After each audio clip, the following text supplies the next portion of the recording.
Hi, I'm Mike Marino, and this is a brand new episode of Live from My Mother's Basement.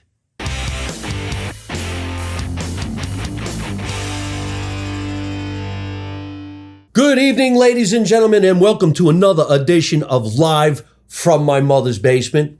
I don't know why I said good evening. Maybe you guys are watching this show in the afternoon somewhere, but we're going to say good evening because it's supposed to air at 5 o'clock California time and 8 o'clock Jersey time. I don't say East Coast time, I say Jersey time. We're in my studio here in North Hollywood, California. I got two great guests who happen to be a couple. So let's have some fun. Let's find out what's going on in their worlds and why they were summoned to come down to the actual basement here. This is Cameron. That's me. Cameron Tommy Rankin, yeah. I love that he has that long name. And this is Erica. Erica Hau. Erica Hau. She doesn't have you don't have the middle name? I don't do the middle name, no. Oh, you have one? I do have one. And you don't use it? I don't use it so much. Can we know it? Yeah, sure. It's Kathleen. Kathleen. Yeah, Erica Wow. Kathleen Hau. Grandma name. I'm glad he said it. I didn't. That was passed down to me from my grandma, okay? Yeah. I actually forget that because it is a grandma name. It is. Well, it's like Meredith, Bernice. You're right. It's a different era. There's nothing wrong with it. It's the classics, you know? The classics. I love that they say actually so. just came up with that because I never would have thought of that. However, that is funny, and I like to take jokes from my guests. As long as we say it first. Oh, let me give them my middle name and see what he says about this one. My middle name's Dominic. Dominic. See, that's a solid Italian name. That's good. Yeah. Let me tell you. See, that's strong. It It's is. like Thomas, like mine. Dominic Thomas, it's the same thing, you know? Well, I didn't know that there was actually a grandma name, but when you think about it, these days names are completely different from a long time ago. Remember, a long time ago, people would come up with some strange ass names like I can't even think of one, and then it became watered down and plain. I think. I mean, I think it got Estelle. weird. No, I think it got weirder now. I think now people are naming them after their characters. You got like all the Game of Thrones character names. You got like cartoon and anime character names. Could you imagine that? Yeah, you got What's people your naming their son's kids name? Goku. Superman. Good old Batman is their name. It will get them bullied and they will get their origin story. So maybe they will be the heroes. So I don't know that. Of course, we have this whole thing in the world about bullying. When I was a kid, of course, there was bullying. We called him a bully. There's a bully at the school. So if I came home from school and I was in grammar school and I said to my mother and father, there's this guy, he bullied me. My father said, then bully him back. What do you want from me? And you went back to school and you fought the guy. Then when you're done fighting, you became his best friend.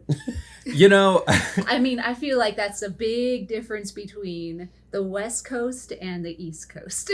Well, where are you born and raised? I'm West Coast. Oh, so really? He's East Coast. Is that right? Yeah. New Jersey, baby. No, really? You're a Jersey guy? Oh, North I- Jersey, Bergen County, man. no. That's all about shit. it. Yeah. Maybe I was we waiting for this to come out eventually. And that's how I know my dad taught me the same thing. I got bullied, a little bit growing up. And what did he do? All right, well, time for you to join the wrestling team. Yeah. So in 7th grade, that's where it started. You just start fighting people, you become friends, and I for some reason or other, It is what it I is. thought you guys were both from California. So why don't we start over here because she's from the California, right? And now that I know he's from Bergen County, it's going to be a good show. Oh, Tough yeah. show. Tough show. Oh, Tough show. yeah. Because, you guys all know what Bergen County's all about. Tough guys. That's North Jersey. That's where the real accent is. How he's doing. Bergen County, Nutley, Bloomfield, Newark, Jersey City. Am I ringing any bells? you sure are. All I'm of from them. Dumont. Yeah, exactly, right next to Bergenfield, all of those things. My New aunt lives Milford. in Dumont.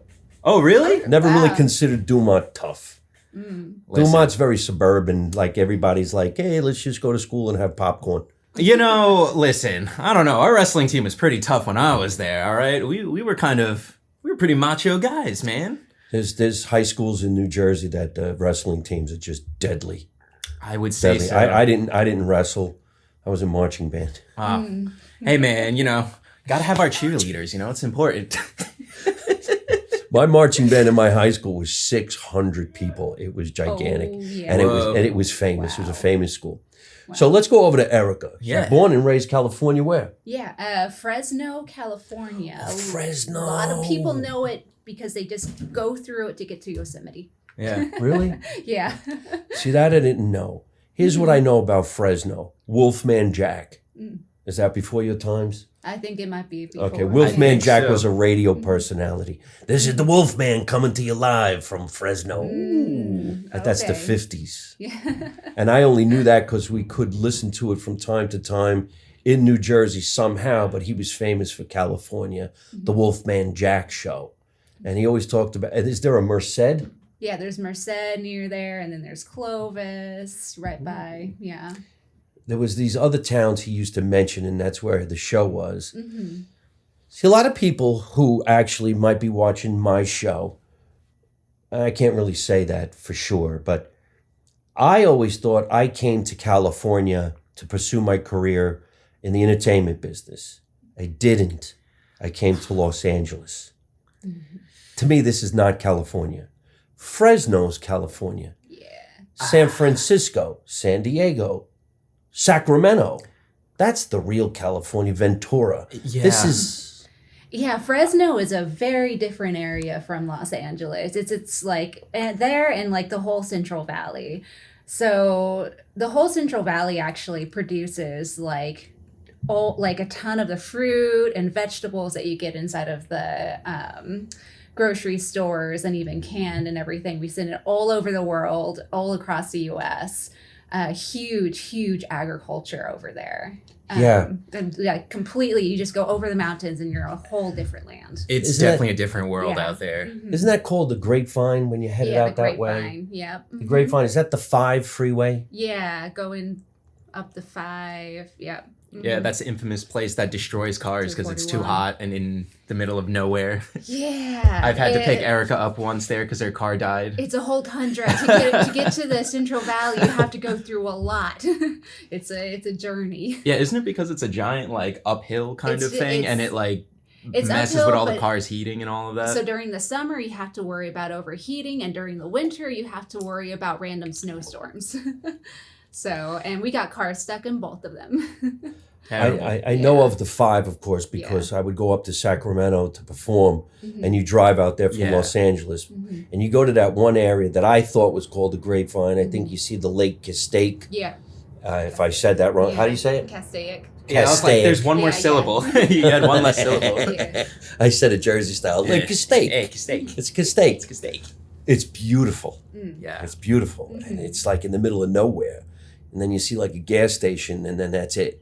And then you gotta hope you get over that Yeah. cliff. You better Yeah. fill up there. Yeah. Well, I mean, if it's beautiful during then too, like during the spring, it like you get all the wildflowers you drive through.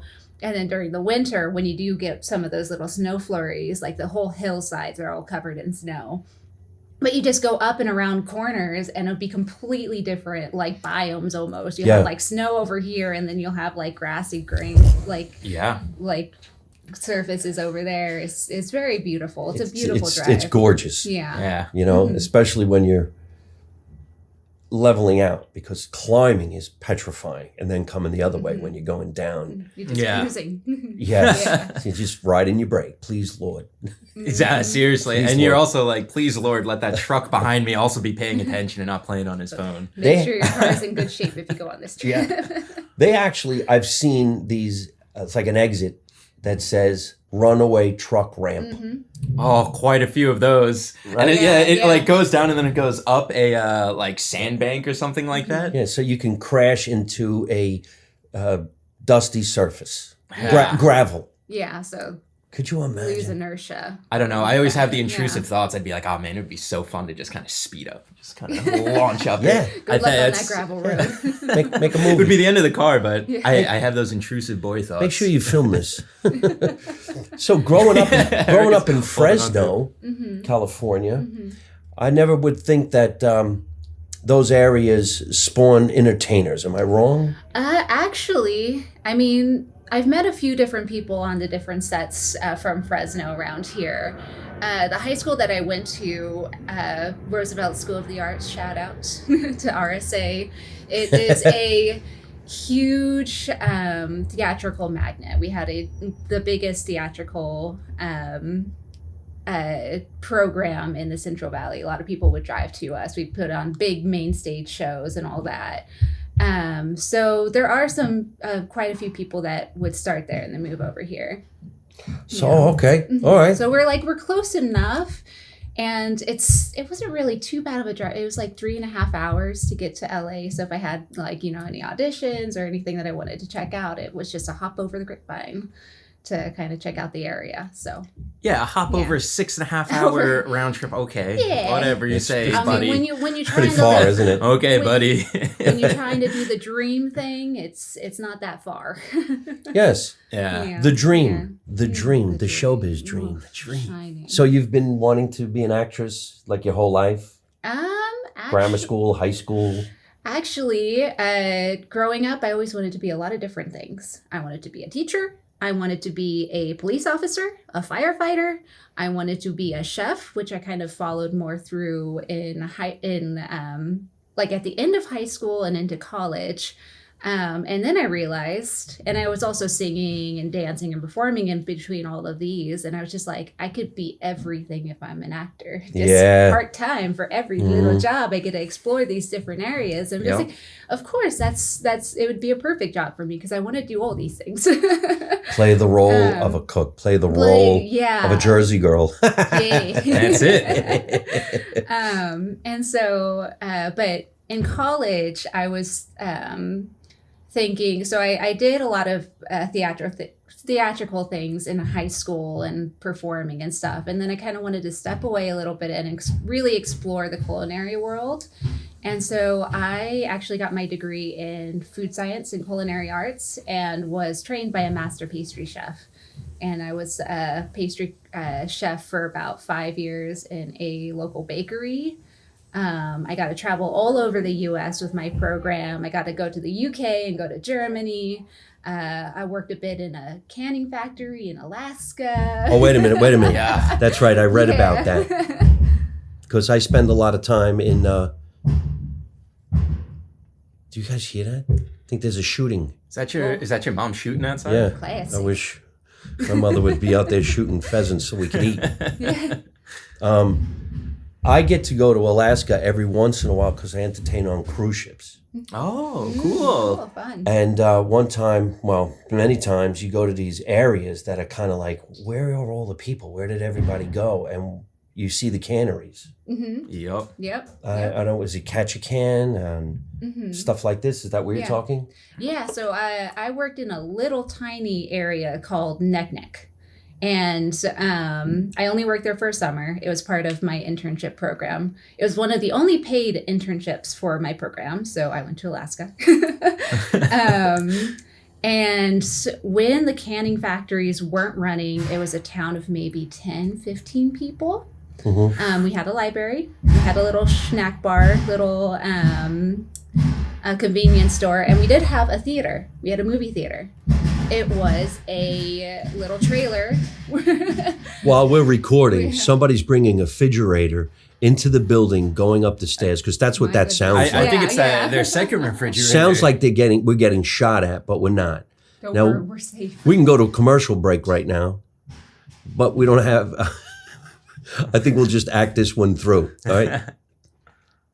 All right. I think it's over. Yeah. We may or may not keep this. It all depends on what our producer feels like. I think we made it. We made it through, soldiers. Because I want this story to be told because this is really funny. Yeah. Because I've been to where she's talking about, and they had a theater there, and I saw summer stock. Really? When the ship pulls into this area, you have the opportunity to, do the excursions. You get to go see eagles. You get to go see, whales and stuff. And there was a play. There was a summer stock play. And it was about the gold rush in Alaska. Wow. Oof. That's and you're looking at these actors, and some of them were from New York, some were from California, performing in Alaska. Oh, we were in a smaller town than that. We had really? Our theater was a little trailer with a little cardboard sign outside that said which movie was playing that day. Oh, wow. That is hilarious. Yeah, you were in the bougie parts of Alaska, I guess. You were in the bougie parts. And when you said eagles, that brought back memories going to, because we were right off of the Cape. So the boats would come in right off of the water and unload their fish right into the factory. And right on the beach, there would be like 40 bald eagles just sitting there, and you don't realize how big bald eagles are until you're up next to one and there's 40 of them. It was a very threatening situation. I've never 3 to pick you up. One. Or like a pick up a dog or a baby. I never saw any of the eagles up that close, but when you do see them, they're huge. And when they spread out their wings, they look like mini planes. Yep. And they can pick up a dog and take it and feed it to the kids. Yeah. They just like, or just brand new life. Just pick up a baby. Just now you're an eagle baby now. Could you imagine being in Alaska from Fresno, California, where it's usually warm? It was, well, during the summer, it wasn't too bad because we were there from end of June to the end of July. And it was usually, sunlight, daylight all day long. And we were working maybe 13, 14 hours a day. So it was even with the sun out, it was easy to get to sleep because we were so tired. We had our blackout curtains. But there was one lady at the factory that I met who was from San Francisco, just randomly. She came across the job posting on Craigslist. And she's just like, a week later, I'm here. I had to tell my husband and my 7 kids that I'm going to be gone for the summer. And she just was in Alaska for a month and a half. Just imagine, just like completely dropping and just going, well, I'll see you later, kids. This is my summer vacation. What kind of fish? Salmon. Salmon, of Whole course. salmon. Oh, and we had, so the rumor was somebody had broken into our meat shed and stolen all of our regular meat. And so for a month and a half, it was all salmon, breakfast, lunch, and dinner. Like every way that you can imagine to cook salmon. And it's a good thing that I love salmon. My friend who was with me at the time, she could not look at salmon after that. Like, I think she still doesn't eat salmon anymore. I'm allergic to fish. Oh. And I don't even like hearing the word salmon. This is creepy to me. But, of course, this is the food of the gods. And I wish I wasn't, because everybody who's a lot more healthier than I am gets to eat salmon, especially fresh salmon from Alaska. Right. So when was it that you decided, okay, let me go to Los Angeles and pursue my career as an actress? So I was in the pastry kitchen for the 5 years. I kind of worked my way up there, and it was one of the busiest kitchens in our area. And in the meantime, I was still going to classes. I kind of switched over to film and TV when I started taking class with actor Alan Autry. And I was learning from him for about a year and a half, 2 years. And there was a point where I couldn't balance both of them anymore. It was either or. And I had just made the decision because I love exploring. I love being in different places. I love learning, and I love just variety in my day. And when I was just in the pastry kitchen, it just kind of... So pastry kitchen, that's your survival job? Or? That was kind of my survival job. I was also looking to maybe opening my own little pastry shop. And so I was learning all the ins and outs of that. And it was also like a test for you, wasn't it? To see if you really liked it, to see if it was like going to be her actual thing, you know? Instead of like survival, she's just like, is this my calling? and I liked it when I was learning. I liked it when I was in the process of like figuring out that whole industry. But then once I was in there, I was just like, okay, now I really need to make a decision before any more time goes by. And I decided just going to LA, doing a thing. So how long you actually been here in LA? About 8 years now. 8 years? Yeah. All yeah. Right. Mm-hmm. Let's move on to the significant other, and we're going to talk about how they actually know each other. So from Northern California down to Los Angeles, and now we're going to go to New Jersey. Different parts of the world. Still, same awesome countries, you know. But relatively speaking, it is extremely far away. My goodness. All right. So I get mixed up on this camera. It's pointing. It's the. I know, right? Born and raised in Jersey. Yeah. So Hackensack Hospital. That's where I was born. So they tell me. I don't know. I don't remember. Jersey boy. How long you been in Los Angeles? Barely a year over her. About 10 years. Oh yeah. So a year and a half, like longer. So you came from Jersey to LA in pursuit of the career. Pretty much. And by pretty much, I mean 100%. So So what was your start in New Jersey? So my start in New Jersey was actually the classic. Well, my mom is full Filipino and my dad is Irish Italian. So my dad is the Jersey guy and my mom is Filipina. So, you know, she came here. She's like first generation, like her parents were the first ones that came. And she was like, oh my God, this American Jersey guy. And that's how me and my brother got born. But anyway, the thing that I was doing was I was going to school for either like pre-med or pre-physical therapy, the classic doctor nurse path. That's what all Filipinos do. They're very good at it. I was very good at it, but I didn't like it. I hated it so much. Really? So yeah, I mean, I do like the interacting with people and talking with them, but the school was so long. I kind of have this extremely creative / ADD kind of like mind where I can't sit and write paper after paper after paper. Like the schooling for anything medical is just long. It's like 10 plus years. You got to go undergrad, grad, residency. You got to go through and start working. So by the time you're getting anywhere, you're like mid 30s. Like where I am now, I'd be just starting to get somewhere. And I was just like, I just got one life. So I'm just I wanted to try what I really liked.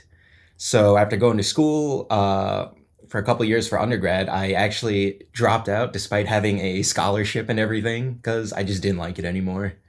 And my parents did not like that. He had a scholarship to be a doctor.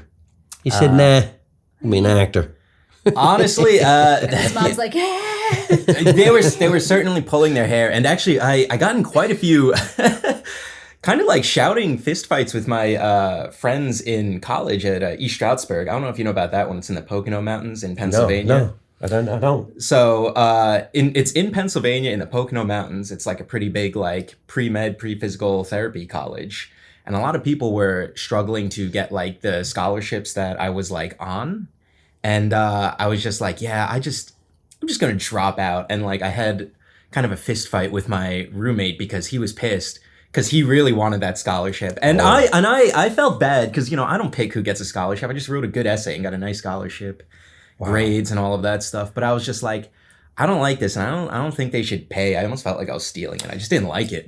But did you do like plays in high school? No, not at all. I kind of kept it a secret to myself that I've always wanted to be an actor because I brought it up a couple times and my parents, especially my mom, were always just like, no, that's crazy. That's like 1 in 10 million people like make it anywhere at all, which she's not wrong whatsoever. Still working on it. I'm nowhere near where I want to be, but she was right that it is very hard. And in the end, they were just trying to, you know, nurture and see what I was naturally good at. So they pushed me away from it. So anytime I'd bring it up, they'd shoot it down. So I just stopped talking about it for a long time. This was in like high school. So I went through the regular high school, didn't do any of that stuff, stayed away from the theater programs, which I hate myself now for it because I'm definitely always years behind everybody else who did it in high school and college. But yeah, after I dropped out of my last year of undergrad, I went and took a conservatory in New York City and spent 9 months learning how to act. It's a different world. Yeah, for sure. But luckily, you know, I am right next to New York City. Like the Washington Bridge was like 20 minutes away. Sure. Take a bus right to Port Authority, take a subway, boom, I was there. Which LA doesn't have public transport, but it was really nice. But yeah, so basically I turned down the path of what your family wanted. Yeah, what my family wanted, and I don't have any regrets 12 years down the line, I suppose. So, you know, it is what it is. And they're happy and they support me a lot now because they see that it wasn't just a whim. They were just being good parents. Yeah. You know, they were just doing their right thing, I suppose. So you're out here in Los Angeles now from Jersey, pursuing your career. Yeah. And so tell us about what's going on. Or what should we talk about first? We actually did a project together. I have a cameo in a movie. It's actually a, what do they call it when you create something? It's a short, but a proof of concept. It was I was going to say it's either proof of concept or concept piece. Concept piece. Yeah. Proof of concept. And it's really, really well done. Sure is. We'll talk all about it. And why don't you tell us how you got in it and how you know my producer, Tatiana Blueshell, of the podcast that we're doing right now, Live from My Mother's Basement, and also my web series, Make America Italian Again, which is one of the funniest things on the internet. Check it out. Created and produced and co-produced by her husband, Cody Boson, and Tatiana. and soon to be more and more and more. So tell us about how you actually auditioned for the project Glaystick. I hope I'm saying it correctly, right? Yeah, some Glastic, Glaystick. Yeah, so And Glastic, how yeah. when you say... Tell everybody how you actually become part of a project like this movie that we're talking about. Okay, so actually, funny enough, I've known Tatiana for 7 or 8 years now. Right. You know, it's a long relationship when you know them like before that apocalypse that happened like 5 years ago. So anything before then, that's like real friendships and all of that. Right. But I've worked with her on like a... Hey, you survived. You made it. Almost. No, jinxing geez. it. But yeah, I've known her pretty much forever, and I've just done a lot of little projects along like the way with her. She's always been doing like creature effects, and I've just done little projects here and there. And she just kind of asked me about this role. I actually don't know if I auditioned directly for this role. I think she's just worked with me so much on like speaking roles and other projects where she was doing creatures and stuff on it. You know, she's made you a monster a million different times. many different ones. So she's done all kinds. Made you a monster. It's pretty tough to do, but you know, when she does it, you know, Tatiana makes some spooky stuff. So Yeah, she had asked me if I wanted to be the Scream Queen in her next project. I was like, no, I want to be the monster. I was like, oh. That's more fun. Oh, is it? Oh, yes. Would you rather get the makeup than be the girl going, ah, ah? Oh, no, it's so much fun being the one, like, in the shadows, like, being the creep, like, just... It's because you have the spooky long gangly fingers. You're like a monster. You're all bendy, scary looking. I would like to be a monster. I would love to get that makeup put on me. Yeah. There's nothing cooler than having like a mask and then you take the mask off and your face is all like torn up and scary. Being a monster is fun. It is a little bit of a process with the VFX makeup or the SFX makeup. It's like, you know, it's a couple hours to put it on. It's an hour to take it off. And then being in it during, like, on the day, it depends on what, you know, they have on you. If it's like a full face prosthetic or something, it's a little, it takes some getting used to, I would say. The first time that I actually had a really serious makeup on me was for Star Trek Picard, the first season. Oh, really? I was an ex-Borg. They had one of my whole eyes covered because they had, like, the whole concept was like they took out all of the mechanics in my brain and stuff, and so I had this big prosthetic on my eye, so half of my eye is covered the entire day. It was 110 degrees out in Santa Clarita. And we were working in this big broken spaceship, and which is dark with blinking lights. And then already you have like no depth perception. Yeah, depth perception. We're all like walking around like zombies already, trying to find our way. So you worked on one of the Star Trek projects? Yeah. I mean, not credited. You won't see my name on there. Yeah, but still to be around that. So fun. Well, after that, they had actually. Noticed that I was very similar to one of the main actresses, Isa Barones. And they're just like, have you ever done body double? And I was like, I haven't, but I will try. And they're just like, okay, well, you're perfect. And so they took me in for a fitting. And so I was a body double for her for 2 weeks. And at the very end of the season, and they didn't tell me this before, and from what I have seen for body double, this isn't very common, but in the morning of the first day of my body double work for her, they come up to me and they hand me the sides for the day, which in film terms, it's like the lines and what we're going to cover for the day. It's just a script. It's a script. It's a little piece of the script that we're going to cover. And they hand me the lines, the dialogue, and there's like, can you memorize these? Because we don't want to see these on camera. And I'm just like, I got an hour to memorize the Star Trek terminology. Wow. Okay, I got it. They normally give it to you the night before so you can practice and sleep on it. They don't normally say, here's a couple pages, learn this now. Yeah, and this is all Star Trek terminology. And then there's like, okay, you're going to be acting with the entire Star Trek cast. And it was like, okay, here I am. It's 5 a.m. in the morning. Right? 5 a.m. in the morning in the Santa Monica Mountains. And then Sir Patrick, you know, comes up to me, hello, and like the whole cast is there. And there's like, okay, go have fun. Good at it. I'm very jealous you got to act with the legend himself. Picard. He plays Yep. Picard? Yeah. And really, did he talk to you? Was he nice? He was very nice. He was as nice as, everybody says he's nice, and when you meet him, he is nice. Yeah? Yeah. Wow. He's so sweet. Did you get to keep anything? I got a wrap gift, a single wrap gift. It is a buzzer pin. So like the thing that was on your face, you can't go home with it? No, they keep the prosthetics. Really? Yeah, they never let you keep any of that good stuff. Could you imagine you get to keep it? You'd be the legend on Halloween. Oh, yay. I It's wish. authentic. But that You go to was cosplay. Seriously, Yeah, that would be man. some good stuff to I keep. mean, Tatiana lets us keep our little prosthetics a lot of the Oh, time. really? So yeah. Yeah, because a lot of the time it's fit just to you. So the last thing that Mm-hmm. she did, she was a scary, like, evil mermaid called a Selkie. Mhm. And so she had, like, these teeth, like, fitted into her to make them all, like, monstrous fangs. But they only fit to her. So it's like, what's Tatiana going to do with them? Throw them out? So she's Yeah. like, take them. The whole And then we process use them for on a different those- project.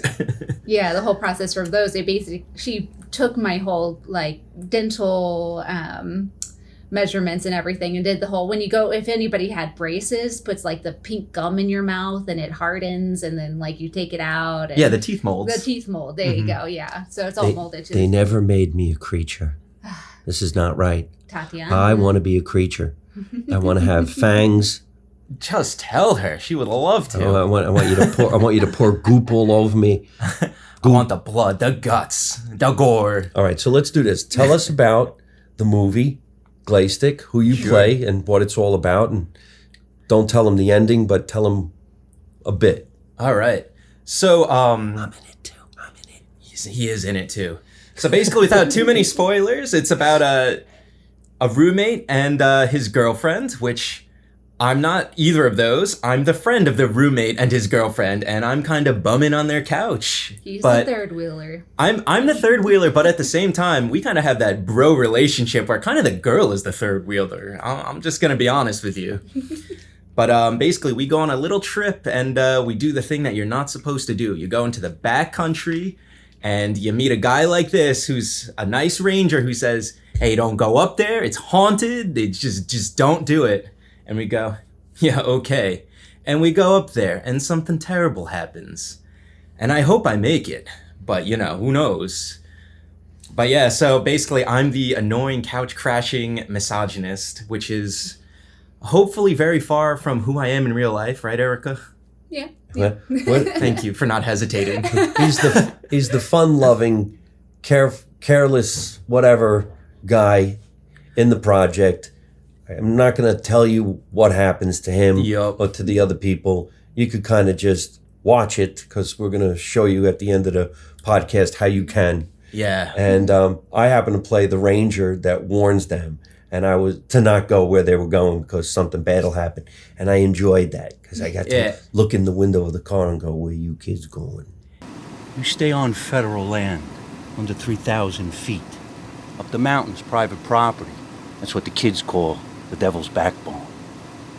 Probably where you're going, right? There's fences up there that are easy to get over. Don't do it.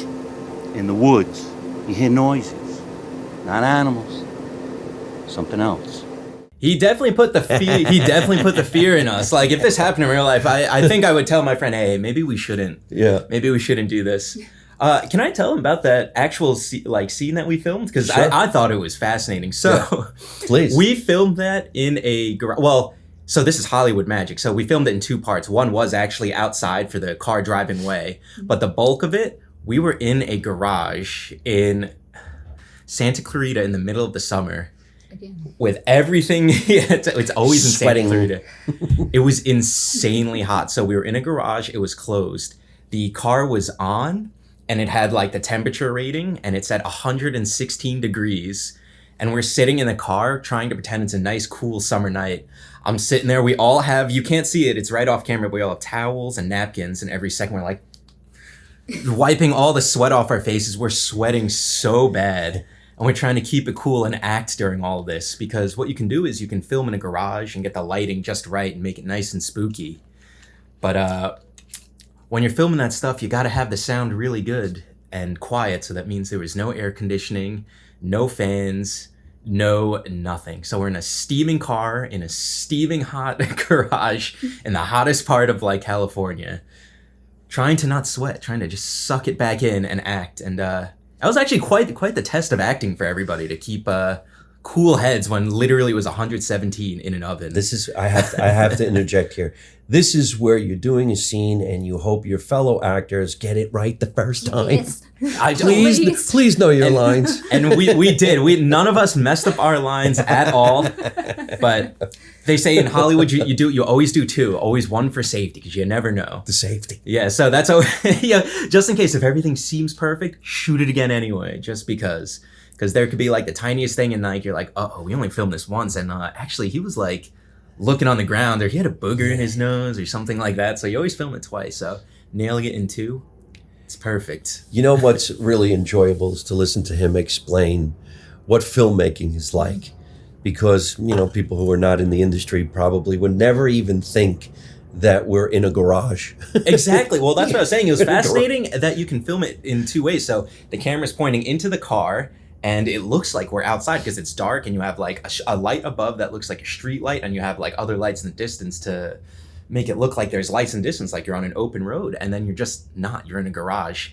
And then if you film the car driving away and you cut them together, you can't tell. It's Hollywood magic.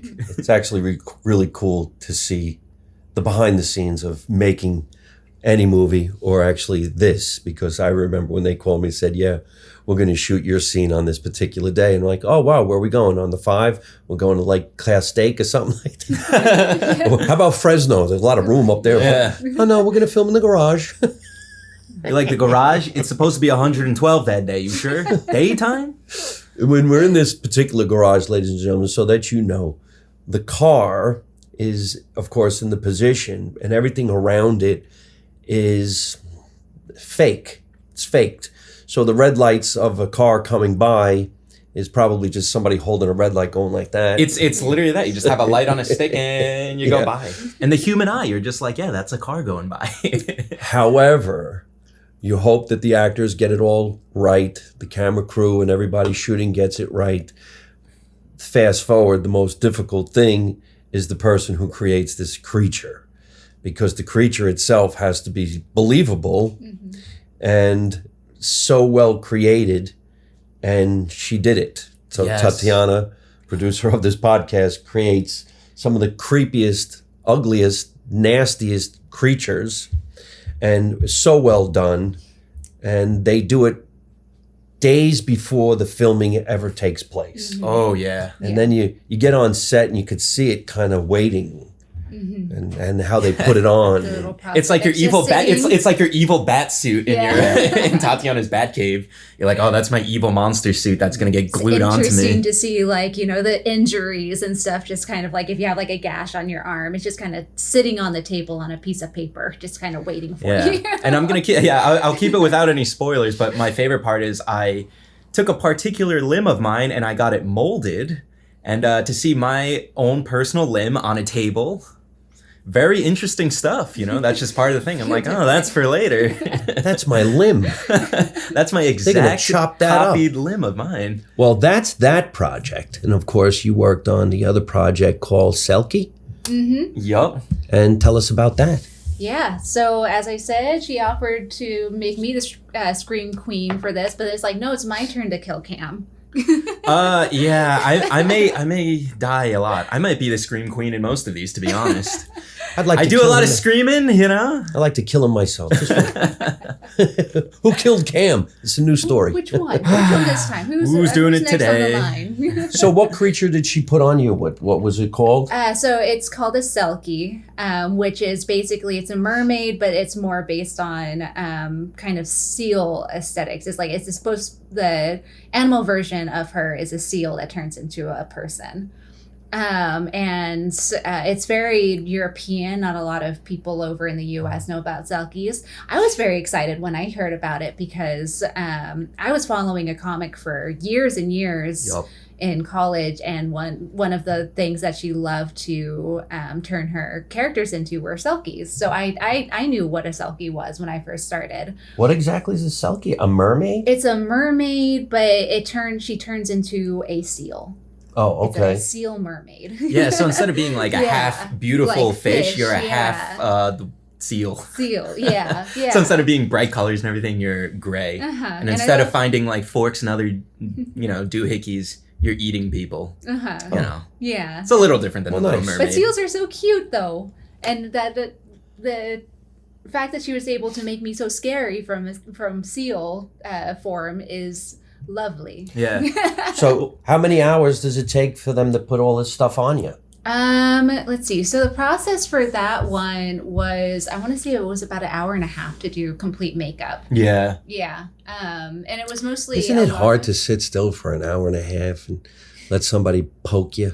Poke and then use the little airbrushes, and it's definitely not for everybody. Yeah. I will say, because I've done like full creature like makeup as well. It kind of gets you into like the zone because you do have to zen out because you can't be walking around. You can't be, a lot of the time you can't even talk because they're doing face stuff. So you're just zenning out and you just get more into the character. That's how I feel. I did like a werewolf thing where I was becoming a werewolf and they're just like gluing all of this like stuff to my face and you're just kind of like just thinking about being a werewolf the whole time because you can't talk.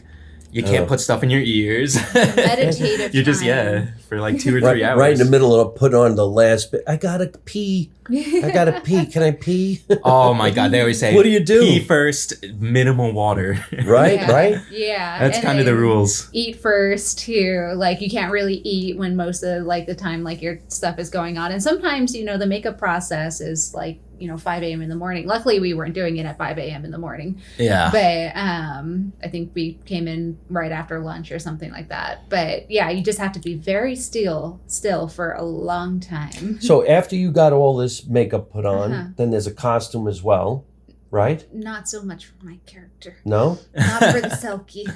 I had opposite of a costume. Really? I had no costume. No costume? No costume. What were you wearing? My birthday suit for most of it. The pieces of the costume was the outfit. I'm never invited to these movie sets. Okay. So this is the thing that Tatiana does really well. She does make her monsters very scary, very like, I mean, realistic. They're monsters, but like believable. But she also makes them a little bit sexy. Every creature that's murdered me is a little sexy, And I think that's like a really like well done fine line that she can like. I like that. Toe that line. That's really cool. But she was it really is. Yeah, if you look at her like monstography of stuff, they're all kind of sexy. Monstography. Yeah, is that a word? I think so. There's like I got a monstography. It's like a beastography or something like that. It's something. But anyway, of her creatures, every lady she does, they're all kind of sexy. This I don't know. I'm that guy. Me too. In a like, creepy there's way. monster girls, dude. I'd be hitting on them. There's vampire girls, spider girls. I mean, come on. The original Frankenstein, when that girl came back to life, most guys were like, man, she's kind of hot. Hey, it is what it is. I also grew up on like the older Addams Family. Like, listen, I'm okay with a little bit of the spooky goth girls. Morticia. Okay. Yeah. Oh my God, what a babe. What a babe. My goodness. So what if she's green? That's whatever. Green, a little pale, a little dead. Even in Star Trek. Remember the girl came flying around? Even tell me about alien girls, brother. Captain Kirk, he had some green ones. Listen, that's part of why I became... That's why I became an actor. This is the last big adventures. Where else am I going to meet all these hot alien girls? The movie sets. Hey, that brings us to something cool. They're dating. Are you guys married? No. No, it's a new relationship. Only like 8 years, so... Yeah, we're still you got plenty of time. We're getting closer to the L word, but how'd you all meet? Not quite there. On set. I kind of kidnapped her on our very first set. Really? Yeah. What movie was that? It was a Nickelodeon show. Crap, do you remember the name of it? It was a special episode between two different shows. I know it was Henry Danger. It was the Henry Danger crossover with the other show with a different show with but the guy from Keenan and Kel. Was that his show? I don't remember. I think Oh so. wow, really? Yeah. But it was like a big Nickelodeon crossover show. So it was basically a movie production. So they took our phones and it was 3 days in a row where it was 14 hours and all you could do was just talk to people because you know there's no phones or whatever. And Erica was like posted up all by herself, all scary and stuff, and you know talking about monster girls and intimidating things. Just get drawn right over to the spooky girls in the corner. So I started yapping at her, and this is like her first job, her first day in like LA. She's got people coming up and like yapping at her, but she scared everybody else off, so I was the only one talking to her for a couple days. So you asked her out? Well, you know, you got to do it a little more subtle than that. Yeah. I asked her to go hiking with me. You Yeah, see? we So you started- bring her we into a did group setting yeah, first. a big group hike. All right. And, It was a yeah. group? Yeah. He had a hiking group that I was just like, all right. We enjoy the outdoors. It's a nice All right. time. Yeah. It's the nice part about So like that's California. like 7-8 years ago for the hike, and Something like that. And you guys yeah. are Hiking together ever ever since. since? Yep. is that right? Yeah, and we've been Yeah. hiking ever since. Yeah, I like that. Isn't that great? We haven't stopped hiking. Yeah, it's just kind of like you just find somebody who actually aligns with everything. Just from like the very first time talking to her and like finding out who she was, I was like, oh my god, we're on the same paths. Because beforehand, every other girlfriend I've tried to date outside of the industry, and they just don't quite get it. They don't understand like the time dedication that I need I think as that's, like an artist. They just don't get it. that could be tough though. No, I Because if you're yeah. with somebody who's in the industry, you hope that they're cool with what you do because they understand it. But then again, what about the ego? Who's working and who's not working? I got a job. Can you tell them about me? Can I get in? I Yeah. mean, how do you do that? Well, actually, we do that quite often, actually, where whenever we get on something, I'm always like, oh, I got somebody, you know, who could help. And actually, we're actually a couple in like a million different multiverses on all kinds of TV shows. Oh, wow, wow. And on big shows, too. Well, you guys are definitely a good-looking couple. I know your nationality. What's yours? Half Vietnamese, half all kinds of white.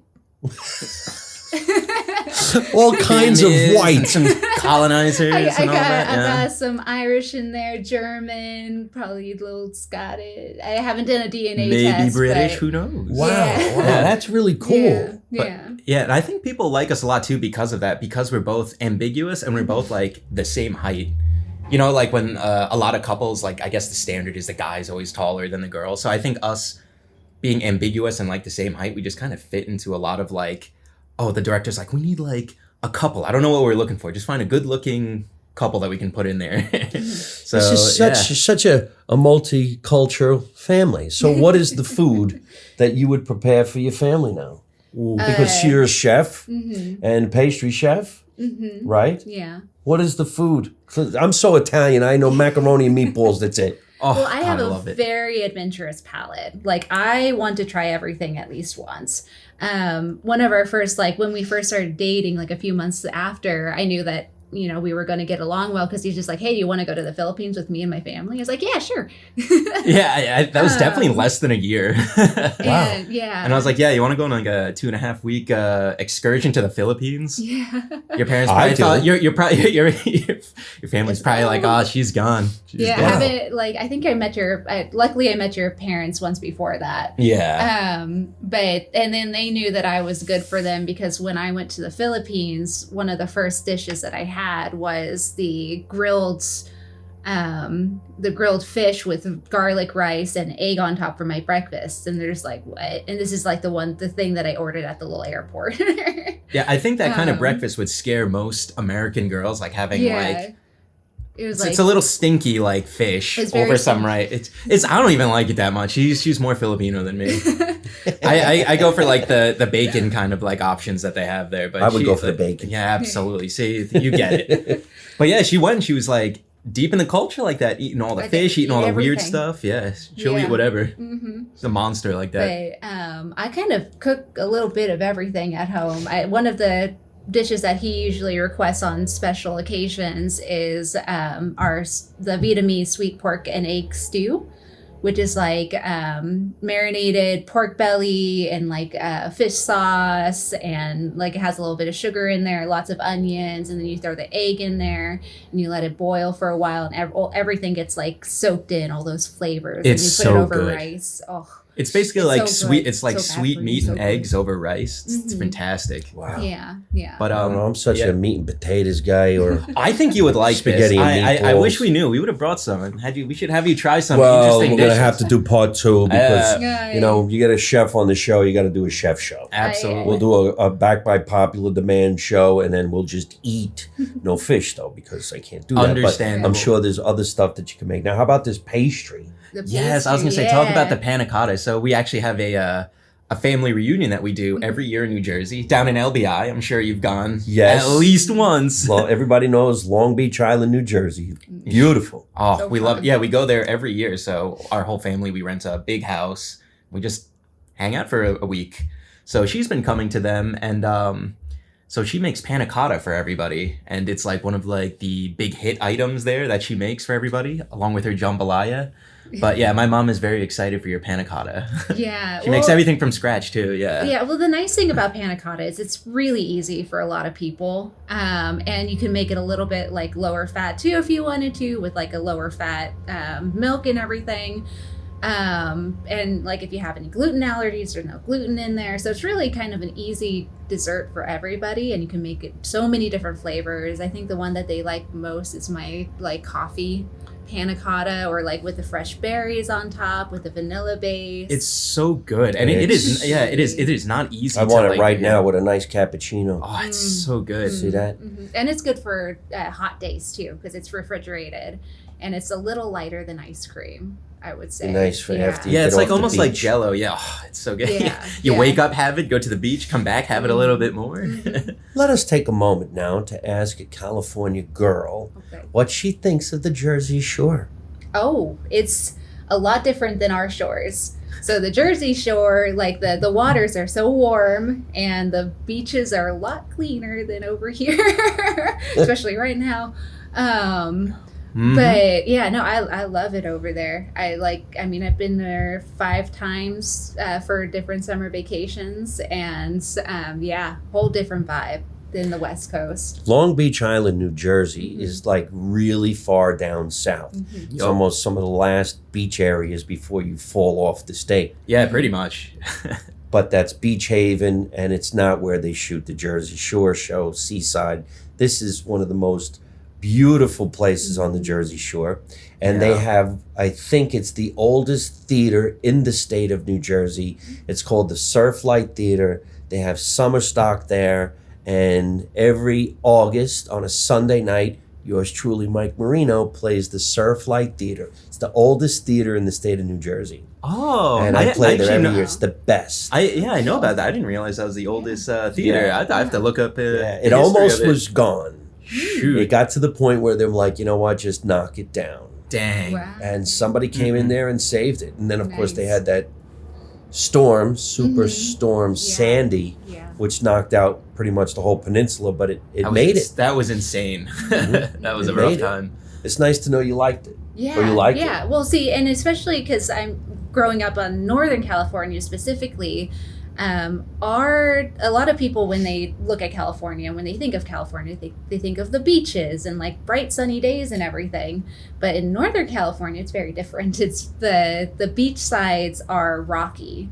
It's rocky, it's cold.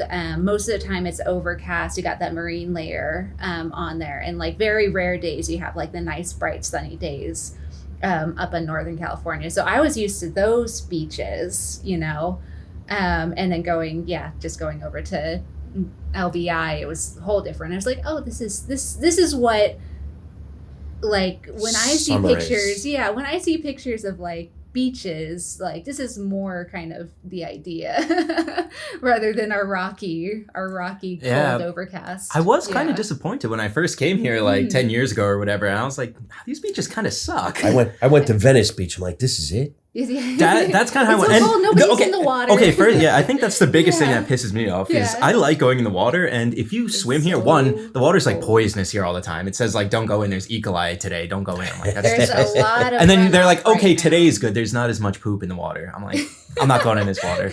And- But like, yeah, it's so cold. You go in there, and after like 15 minutes, you're like, I'm like shivering. I'm like, this is not fun anymore. In New Jersey, you could be in the water for Growing like up, an hour. did you surf the Jersey Shore? Did you get on the board? So I didn't surf. I'm a big skimboarder fan. I'm the guy who, you throw the piece of wood along the the ground, you glide on it. But I did a lot of body surfing and like boogie boarding. Boogie boarding. I love that stuff. It's so fun. The good old days, the Jersey Shore. I don't do that too much anymore. I'll hurt myself. Oh, it's good stuff. Well, my dad is 70 and he loves nothing more than hopping on a boogie board and bodyboarding. He does not care. He's a real Jersey man. Let me throw out this question and then we're going to get going. But before we get going, I have to ask this question. Now, you two work a lot together in films. Of course, you work separately too, right? Yeah. All right. So let's suppose now you're going on a movie set and you have a romantic interest and you have to do a scene where maybe you hold hands, you have to kiss a little bit, right? Nice. Okay, keep going. How does that make you feel? Well, he's kissed a lot of our friends already, so I think I'm already good with it. I've kissed quite a few of our friends. We actually have our one friend who's Erica's, who's my substitute girlfriend. Anytime that I'm not available, I'm just like, hey, Parker, so you need to be the girlfriend again. Yeah. It doesn't bother you. It doesn't bother me. It's part of the business. Yeah. Yeah, because it's at the end of the day, we both know where our intentions lie. Yes, So, because this is business. yeah, It is, yeah. And it's. But how do you actually do it though? Let's suppose you were on the set and maybe you play somebody else in it, or maybe you're not even in it, but you know that he has to go on camera right now and say a very loving, touching, I miss you so much, baby, and give that passionate kiss. How do you actually do that? I mean, okay, so at least for me, when it comes to acting, there's different kinds of acting styles. For me, I am that character. Say I'm like Max or John or whatever. That's Max or John doing that thing, and I'm just immersed in that. I'm not thinking about Cameron, Erica, or whatever. I'm that character in that moment doing that thing. And that's how it works for me. Oh, But it does help me get there Exactly. knowing that Erica does not care. Like, there's not that weird nagging thought in the back of my mind. It's like, oh, is this going to piss her off? She really lets me like fly and be myself and perform the best, because nothing like a happy home. well, yeah. To let you just well, do that's your great thing that you have creatively. that. It's that trust. Yeah, have the to trust. have the trust. Yeah. Yeah. So same for you then. If Yeah. She had to do a scene. Oh, no, I'd be pissed off. Dude. Said, like, that looks a little too real. Smoking cigarettes, a little all too fucking good. pissed off. A little too good, honey. A little too good. Hey, the script doesn't say tongue. What the hell's going on here? But it just is what it is. I mean, honey, it wasn't me. It was the creature. it was the creature taking over. He bit my tail. Yeah, It was a see, selkie. that's the other thing too. Yeah, every time like a girl kisses me, they usually end up killing me. So that's probably helpful for Erica. I feel like they murder me in the end, and I learn my lesson each time. It's a trip, and I think it's really great that these guys have the wherewithal to be who they are, the way that they are, and it's really adorable because you don't really see that many couples in show business working things out. And then there is other couples, kind of like Cody and Tatiana. They work together all the time, and they always seem like they get along and have fun. I think so. I think that's the biggest thing is just having fun and knowing what you're doing, and just trusting the other person. I want Erica to chase her dreams and have fun. Like, who the hell am I to say no? Don't do this. Like, what the heck? I've dated people like that though, so I'm like, I'm never gonna be like that. Yeah. Are you guys like with the same agencies, the same managers? Not so much. Well, sometimes they do crossover, and then sometimes, he'll find a different agent that maybe works more for him, and then I have my agent. Yeah. So. Yeah. So sometimes so for her, she has like a lot of specialty commercial stuff. She does a lot of big things. She's way prettier than me when it comes to selling products for sure. But every now and then, they'll be like, oh, audition together. And if you get it, they're just like, audition with her. And if you do it, well, I'll sign on their contract on a per show kind of thing. But basically we do our own separate things. We're just doing different kind of things. So, you know, you got to find the agency that fits for you individually. Yeah, you ain't kidding. Yeah, it's tough out there. So you got to find what fits for you. You know, sometimes the agents or managers are looking for your specific type at the time. And then the ones that I sign with are only looking for my specific type. And so it really just kind of depends where we fit in. Well, you guys are badass and you make a really good looking couple. Tell everybody where they can find you on social media. I'm over at Miss E Hau on Instagram. And most of my links can be found on there for my other things. I'm a big gamer, so I started a gaming YouTube channel too, and started cosplaying. So I have all these links on there. So. That's really, really cool. Yeah. And you, Cam? And for me, my Instagram is @RankinForever.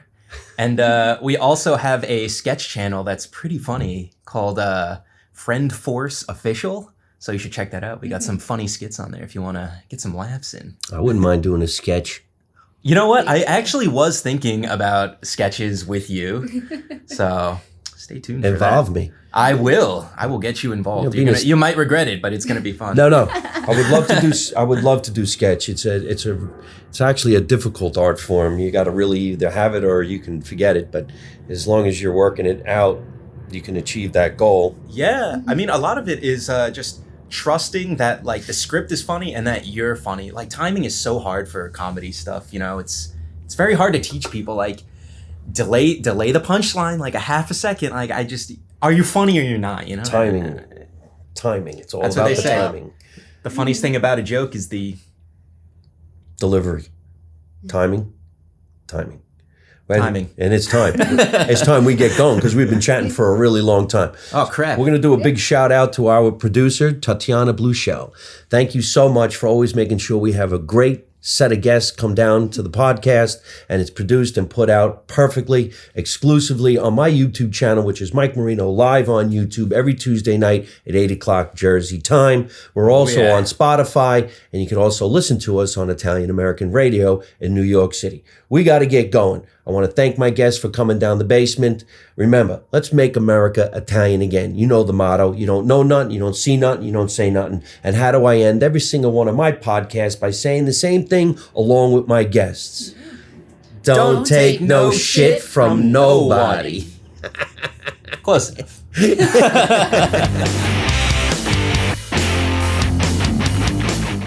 Hey folks, thanks for watching live from my mother's basement. I hope you enjoyed the show. And if you did, hit the word like and leave me a really cool comment. You can also subscribe to my YouTube channel so you don't miss any of the future episodes, and you can watch some of the funniest videos on the internet. You can also listen to the show on Spotify or your favorite podcast app.